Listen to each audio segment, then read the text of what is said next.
Terkait dengan kenaikan BBM dan LPG, penolakan terkait dengan kenaikan pajak tambahan nilai PPN sebesar 11%.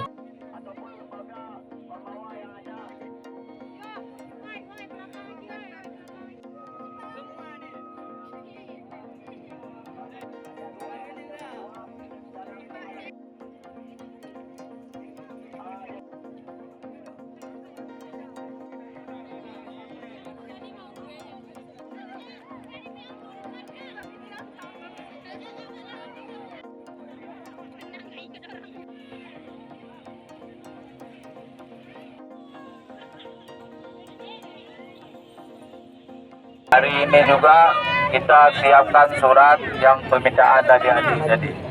Oke? Mungkin ada tuntutan lain. Nggak ada kan? Nggak ada. Coba Jadi, itu.